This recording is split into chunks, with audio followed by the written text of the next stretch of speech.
Hello and welcome to another episode of Feeding on Fire. My name is Simon Walker. I'm a PhD candidate from the University of Strathclyde, and today I'm going to be making a cup of tea. So this is one of a series of short drinking under fire videos, the first of which is going to be about tea. So as tea is not particularly difficult to make, for the first time I've actually left the kitchen, or indeed I've left the apartment, and I'm now outside filming. So it's about 6 o'clock in the morning in the middle of a Glasgow park, and it looks like it's about to rain, so you may as well tune in to see if I get absolutely soaking wet. So why tea? Well, tea is really important. It's like one of the most important beverages. In fact, whilst rum might have got men across the trenches and beer and wine might have allowed them to relax behind the lines, tea was possibly the grease that kept the wheel turning. Tea was useful because it would keep men warm, it would keep men hydrated, it would keep men awake, and often tea even stood in place of a meal.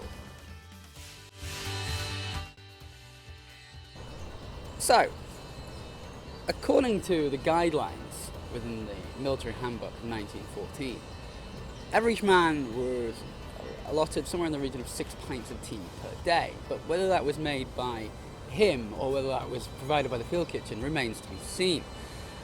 So for purposes of today's demonstration, I'm actually going to be making it in a similar way to the way that men would have made tea in the trenches. In terms of ingredients, it's a cup of tea. You need some water, you need some tea, usually would have been loose tea, and you usually, if you want to make a decent cup or a sergeant major's cup, meaning the best of everything according to soldier slang, then you want sugar and you want condensed milk, and you want a lot of it. So to recreate the experience, usually soldiers would have used a Tommy cooker, small cooker, or they would have made smokeless fires. I have neither of these, and I'm not about to start a fire in the middle of a wooded area, which is very unsensible. So I've got a camping stove, but I am using a D-tin, which is what they may have used to boil their water in, and I am going to use loose tea as well. So right now, currently boiling the water, which is taking a while.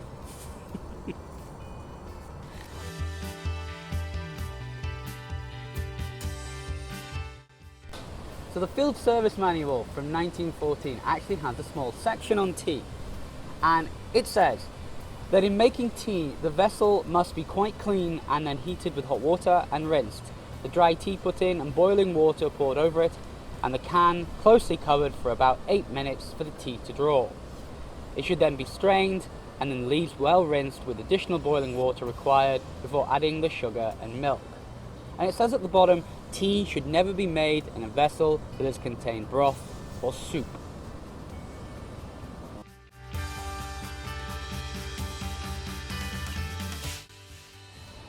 Okay, so let's actually make it. So the water is boiled, or at least as boiled as I think it's going to get, so let's move that out of the way.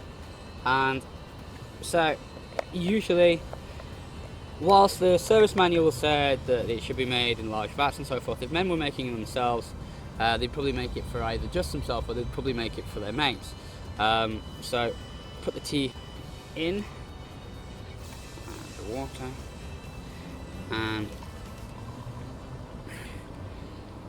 we're going to let that stew. Now it says in the manual it's supposed to stew for about 8 minutes, and I think it's probably unlikely a lot of the time that they would have the chance to wait 8 minutes for a cup of tea, not least because the water's already getting cold. So I think the tea would probably be lukewarm at best, particularly if it was being brought up from behind the lines. Now, this issue of contaminated water was a problem. Lieutenant North wrote in his memoirs that eventually we reached Harrencourt, where the indispensable petrol cans were brought forward for the brewing of the char, as it was termed in the army. And so he explains how water was usually carried in the petrol cans, and this actually changed the flavour. But in some cases you were very lucky if it was just petrol that you were drinking. In fact, there are some accounts of drinking blue tea in which the water came from puddles and nearby water sources in the very front line. And then there are questions of what was actually floating in that water, including the bodies of other soldiers, which is pretty grim. However, so, tea that we've got smells like tea. And then to make our Sergeant Major's tea, what we need to do is add in as much sugar as you can. So, nice bit of sugar. And the condensed milk. And I've got to be honest, I'm not a fan of this. So, but I'm going to put in, apparently quite a lot of it went in.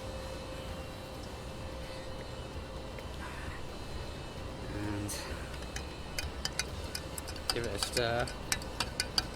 I do quite like my tea quite strong. Very partial to tea. It's, chin chin.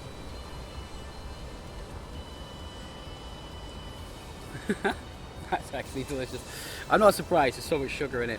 I mean, the tea that the men would drink would be so full of tannin, it would be so full of sugar if they were lucky, that no wonder it kept them awake and kept them alert as much as possible. But it's also possible to see how something warm would be a treat while they were sitting on the front line.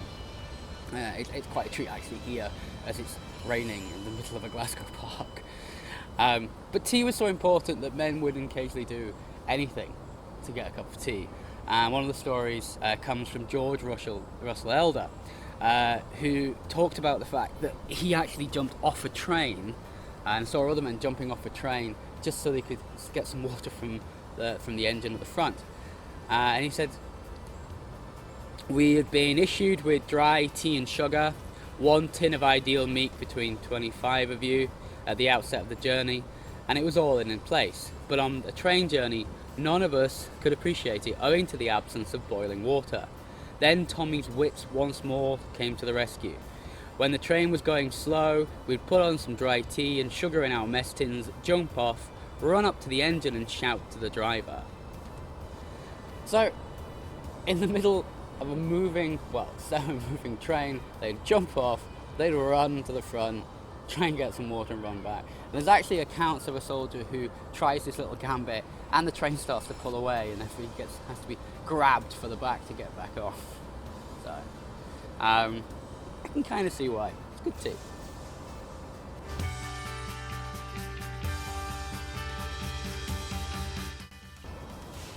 Okay, so thank you very much for watching this short episode of Feeding on the Fire. I hope it's, if nothing else, has made you thirsty for a cup of tea.